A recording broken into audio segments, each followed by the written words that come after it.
చంచలమ్మ నన్ను రచ్చబండకి వేసింది. నన్ను అందరిలో దోషిలా నిల్చోబెట్టడానికి, నాకు శిక్ష వేయకుండా, నన్ను చంపకుండా వదిలేసి అందరి దగ్గర దోషిని చేయడానికే ఇదంతా చేసింది. ఇదంతా పక్కా ప్లాన్. నన్ను అందరి దగ్గర తక్కువ చేయడానికి, నన్ను చీప్ చేయడానికి, విజయమ్మ చంచలమ్మ మీద పగ తీర్చుకోవడానికి, తన కొడుకుని చంపిన ఒక దుర్మార్గురాలు అని నిరూపించడానికి చేసింది చంచలమ్మ ఇదంతా.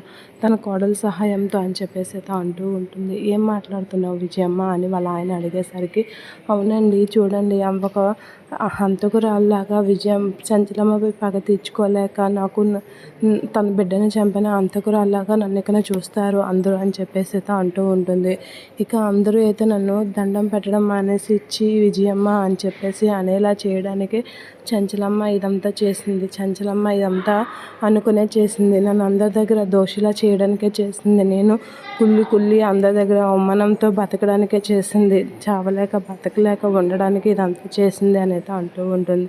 అది కాదమ్మా అని శ్రీవల్లి, మేము చెప్తే వదిలేసింది అని అంటే, మీరు చెప్తే వదిలేయడం కాదు, తను పక్కాగా నా మీద పగ తీర్చుకోవడానికి ఇదంతా చేసింది. అందుకే నాకు శిక్ష వేయకుండా, తన కొడుకు ప్రాణానికి నా ప్రాణం తీయకుండా నన్ను బతుకున్న శవంలా చేయడానికే ఇదంతా చేసింది అని చెప్పేసి అయితే విజయం అయితే చెప్తూ ఉంటుంది. సరే అమ్మ, నేను ఇక చంచలమ్మని కలవను, మాట్లాడను, ఏటి చేయను, నువ్వు చెప్పినట్లుగా వింటాను అని అంటే, అది కాదు, ఇక ఏం జరగాల్సింది జరిగిపోయింది అని చెప్పేసి అయితే చాలా బాధపడుతూ ఉంటుంది విజయమ్మ.